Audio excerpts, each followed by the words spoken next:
Hashtag LG 85-inch QNED92A TV review script.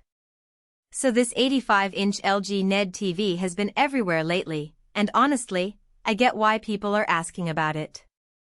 It's the kind of TV that sits right in that sweet spot between being legitimately good and actually affordable compared to some other 85-inch options out there. I've had it set up for a few weeks now, and I figured I should break down whether it's actually worth your money.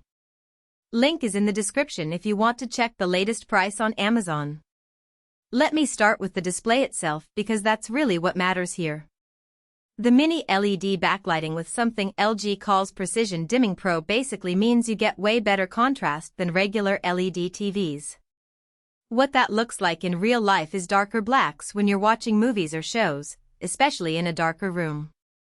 I tested this with some Netflix originals and the difference is actually noticeable compared to my older TV. You're getting better light control across the screen instead of just one big brightness level for everything. The color accuracy is another thing that stands out.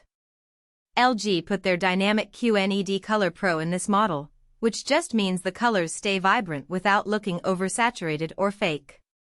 I watched some nature documentaries and sports, and the skin tones didn't look weird. The grass looked like grass, not neon green.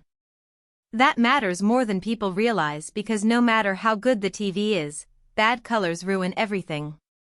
Here's something that'll matter if you do any gaming or watch fast action content. The 120Hz refresh rate keeps motion smooth, which is huge if you're into sports or play newer consoles. I tested this with some PS5 games, and the difference between this and my 60Hz TV is actually significant. Things feel more responsive and less blurry when stuff is moving across the screen. The upscaling is worth mentioning too. LG built in their AI super upscaling tech, which basically means if you're watching older content that's not true 4K, the TV does a decent job of making it look better than it would on a standard screen. I watched some older movies and they definitely looked sharper than I expected. It's not magic, but it works. The sound is decent for a TV speaker setup with Dolby Atmos support, though I'll be honest, most people will still want a soundbar. The built-in Alexa integration is convenient if you're already in the Amazon ecosystem, and WebOS is smooth and intuitive for navigating apps and menus. For the pros, you're getting a huge screen with legitimate image quality improvements over regular LED TVs, the upscaling actually works, and the 120Hz is smooth for gaming and sports.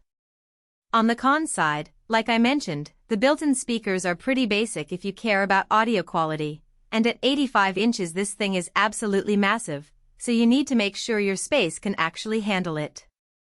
Also, if you're strictly budget shopping, there are cheaper 85-inch options, but you'll notice the difference in picture quality. Overall, if you want a large TV with actually good picture quality and you've got the space for it, this one checks the boxes. Drop a like if this helped, and hit that link below to see the current price on Amazon.